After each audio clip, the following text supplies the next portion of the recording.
Los psicólogos no sirven para nada y los conductores de radio tampoco. Si buscas un portón automático para tu casa o para la oficina, asegúrate que sea fuerte, que sea seguro, que sea práctico, que sea un SEA. Porque solo un portón SEA te asegura el mayor respaldo técnico, un service propio en todo el país y la garantía de todos sus productos. Ingresa en seaportones.uy o llama al 2601-2611. Si vas a elegir un portón, que sea un SEA. Alvarito, necesito vacaciones, Alvarito. ¿Qué pasó, Ale? ¿Qué pasó? ¿Cómo estás, mi querido amigo? ¿Cómo te va?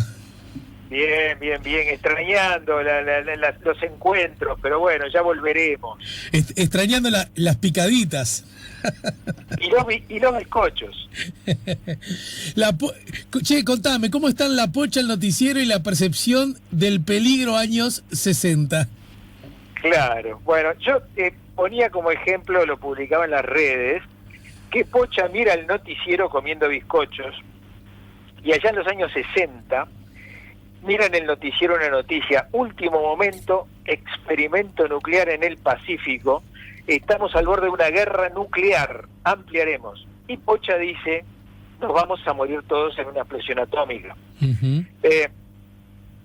La percepción del riesgo para Pocha era obviamente lo que le decía el noticiero. En los años 80, la Pocha mira el noticiero comiendo bizcochos, por supuesto, y la noticia dice: nuevos casos de SIDA en Europa, Estados Unidos, llegará la mortal enfermedad aparecida en África, el Uruguay. Y Pocha dice: nos vamos a contagiar y nos vamos a morir todos. En el 2001, la Pocha mira el noticiero comiendo bizcochos y dice la noticia: último momento, ataques terroristas después del 11 de septiembre en Nueva York, conmoción en el Chuy por la presencia de un turista con turbante. Y Pocha dice: nos van a matar a todos. Antes de llegar al 2020 hubo varias noticias también, como que aumentaron los homicidios y Pocha pensaba que no iban a asesinar cuando iban a ser los matados, aumentaron los accidentes de tránsito y la Pocha tenía miedo de salir a manejar la moto por el barrio, y Pocha pensaba que iba a morir en cada cosa que le decía el noticiero, ni que hablar que llegando el 2020, al escuchar que aumentan los casos de COVID, que dice Pocha: nos vamos a morir todos. Pero en ese momento, pobre Pocha, le da un ataque cardíaco y Pocha muere. Uh-huh. La historia de Pocha deja algunas moralejas, pero sobre todo, ¿cuál es la percepción de peligro que tenemos? Vos fijate que Pocha durante casi 60 años miraba las noticias y creía que el peligro era lo que le decía el noticiero. Pero la Pocha muere de un ataque cardíaco. Pocha tenía las arterias tapadas, Pocha tenía alto el colesterol, no se cuidaba demasiado y murió por la principal causa de muerte que tenemos en este país lejos, que es las enfermedades cardiovasculares. Para decirlo más corto, Pocha murió por el exceso de bizcochos. Un peligro, Alejandro, que ella nunca percibió. Claro, claro. ¿A qué viene esto? Recordemos, esta no es una columna de virología, ni de cuidados en sanatorios intensivos, ni disponemos de análisis internacionales con respecto a la evolución del COVID. Esta es una columna de psicología. Y de repente la historia de Pocha puede ayudarnos un poquitito a entender qué percibimos y qué no como peligro. De ninguna manera Pocha pensaba que una costumbre arraigada para ella, los bizcochos, sus amigos, la hora del noticiero con bizcochos, era el peligro más válido para atentar contra su salud.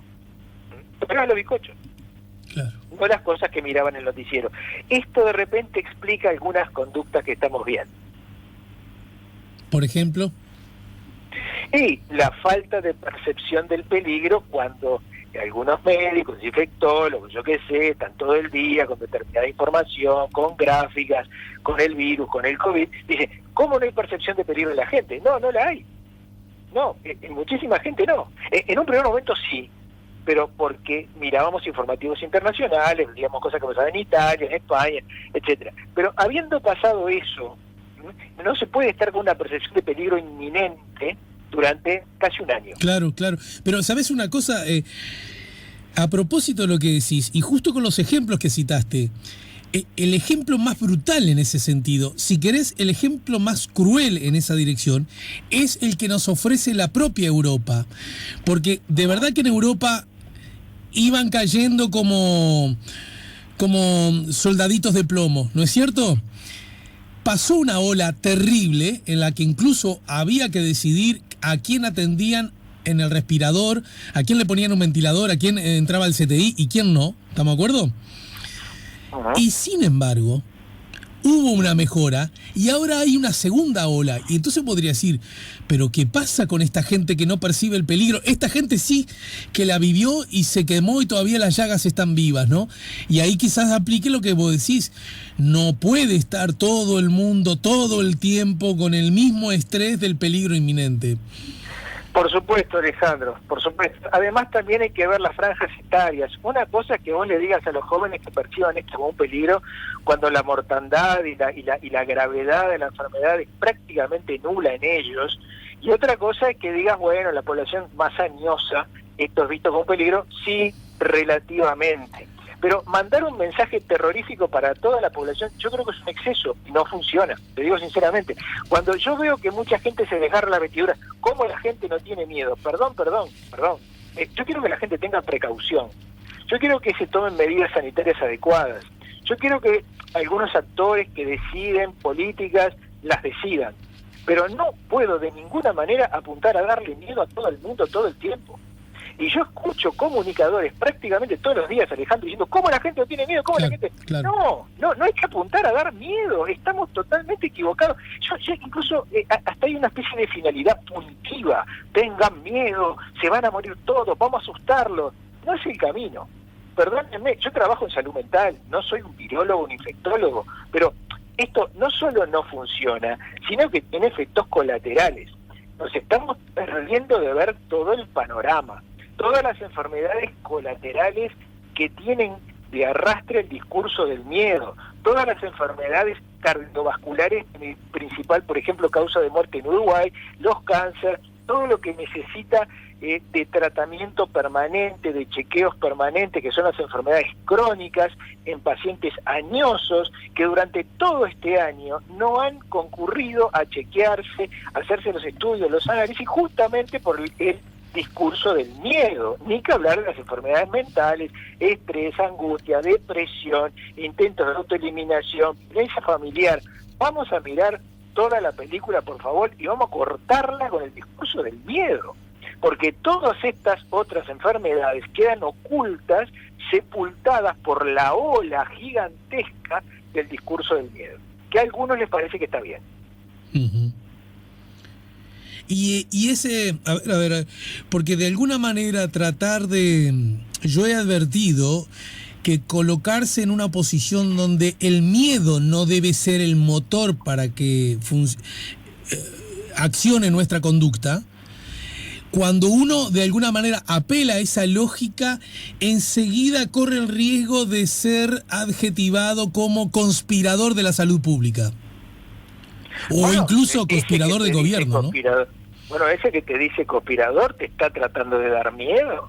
Pará, agitando los cucos no es planteando políticas correctas. Yo, he visto una actitud muy mesurada, sobre todo de la gente del GACH, que es además un equipo multidisciplinario que intentan cubrir todas las disciplinas. En general, los discursos, los mensajes que vienen de allí son muy adecuados, muy mesurados, y suelen ver el panorama completo sin dejar afuera las patologías que no deben ser llevadas por el arrastre del pánico COVID. Pero en los comunicadores es donde veo el problema.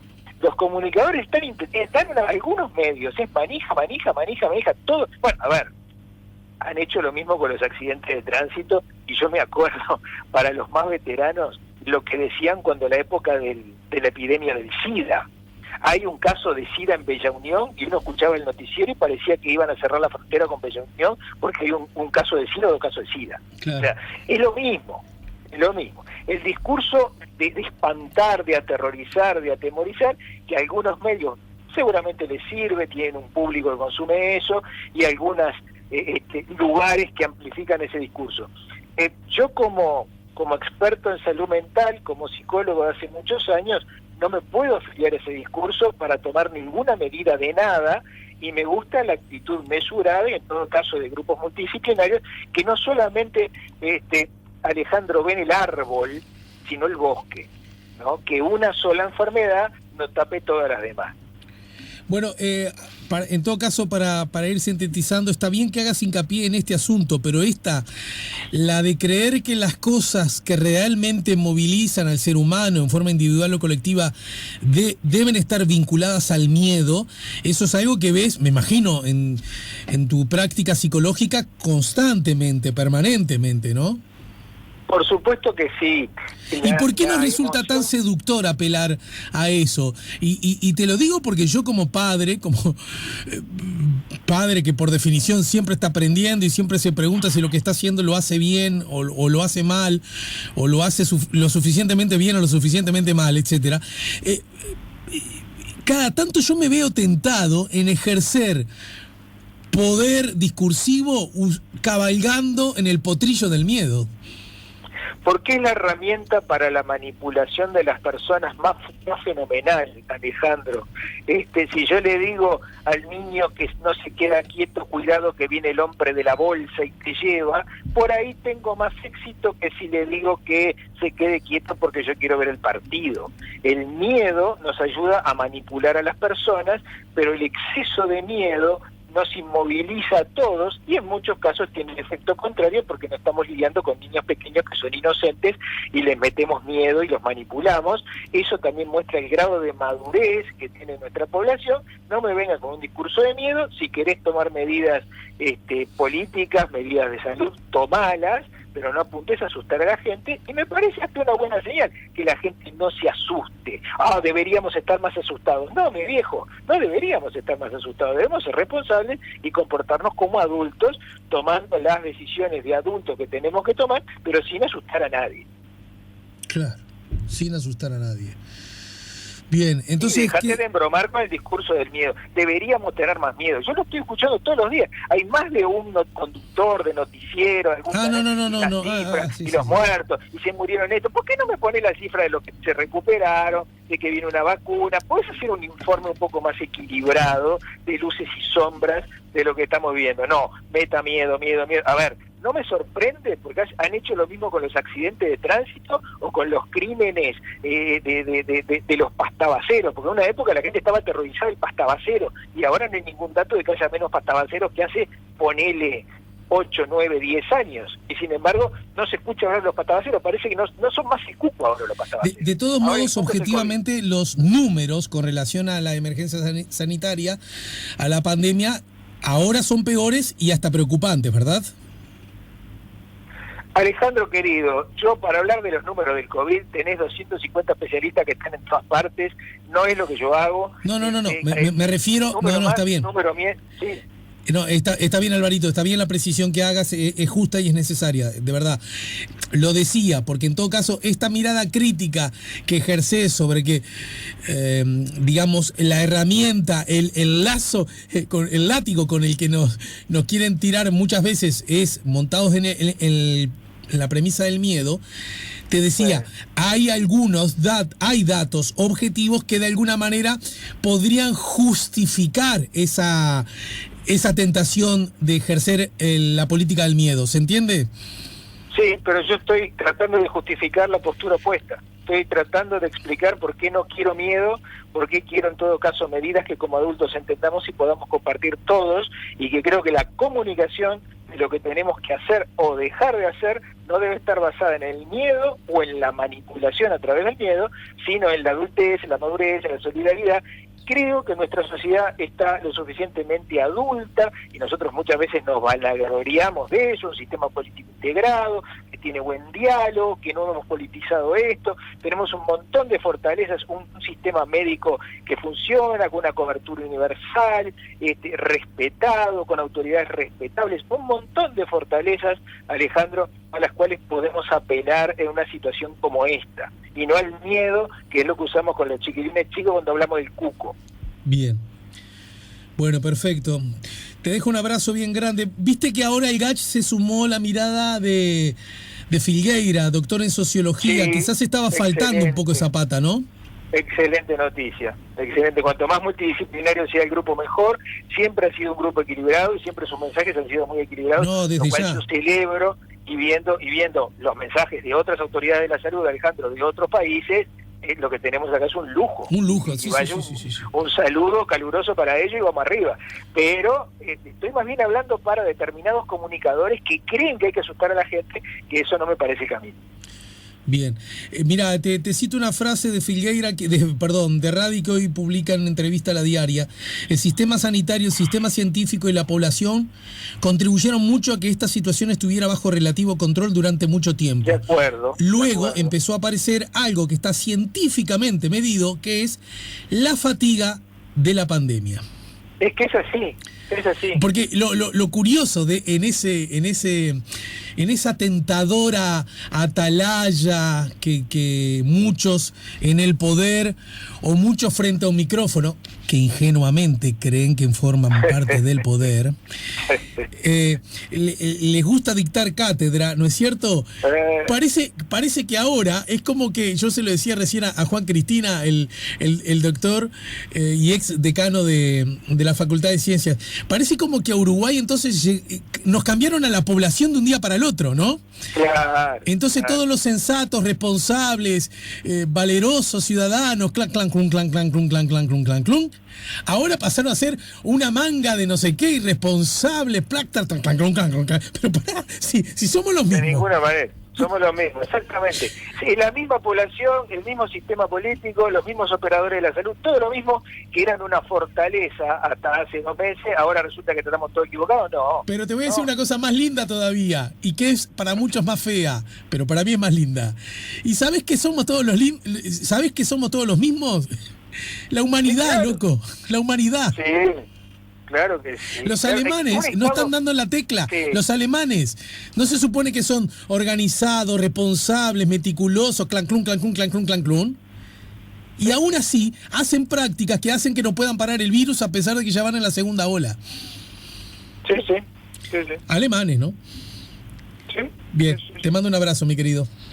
Querido amigo, un placer como siempre. Abrazo grande. Nos ayudó a poner la mañana en camino acá en el 98.7 Álvaro El Curi en su columna Los psicólogos no sirven para nada. Si buscas un portón automático para tu casa o para la oficina, asegúrate que sea fuerte, que sea seguro, que sea práctico, que sea un SEA. Porque solo un portón SEA te asegura el mayor respaldo técnico, un service propio en todo el país y la garantía de todos sus productos. Ingresá en seaportones.uy o llama al 2601-2611. Si vas a elegir un portón, que sea un SEA.